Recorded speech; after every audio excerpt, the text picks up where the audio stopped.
We have these people of lower IQ who are totally dependent. Then we have this mass of people who are going to believe anything they're told because they can't really think clearly. And very few people of very high IQ who have good cognitive function who can figure this all out. And that's what they want.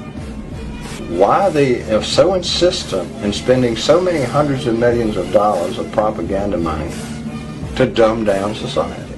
And they were suffering from that because there was so much fluoride in the water. So the leading cause of people, for example, when they get over 65 and they start developing arthritis, osteoporosis, all of these things, they're building up fluoride in their body, and their body starts to get fluoridosis. When they start to develop fluoridosis, right, their bones become brittle and they start to basically almost fall apart. So if that person, for example, takes a fall at the age of, let's say, 65, 66, 67, they are more likely to break a bone or break a hip or break something because they have the fluoridosis going on in their bones.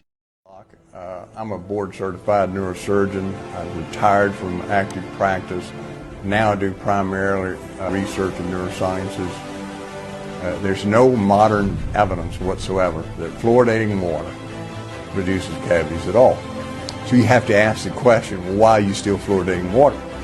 Now, not only does that produce lethargy, apathy, weakness, tiredness in adults, but if you do it in pregnant women, the babies are born with low IQs and they never recover. We're developing a society because of all of these different toxins known to affect brain function. We're seeing a society that not only has a lot more people of lower IQ, but a lot fewer people of higher IQ. In other words, a dumbing down, a chemical dumbing down of society. So everyone's sort of mediocre. That leaves them dependent on government. We've got some rather profound problems with fluoridation that are now well documented from laboratories all over the world without any question. For instance, one of them Dr. Varner did out of Europe, in which he looked at 0.5 parts per million, which is half of what's put in water, and found significant death of neurons in the brain and damage to the blood vessels that supply blood to the brain. Spell psychiatrist.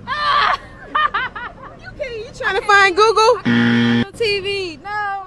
Yet we have a government that is still pushing as hard as they can, using taxpayer money, to get all the water supply in the United States fluoridated. Fluoride reduces reproduction. It influences sperm mobility. When all these things are known and in the scientific literature and peer-reviewed journals, why is the public being kept in the dark?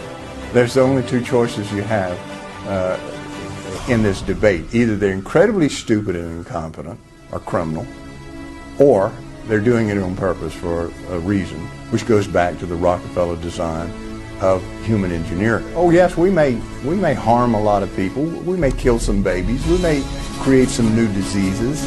We may wipe out whole populations at a time.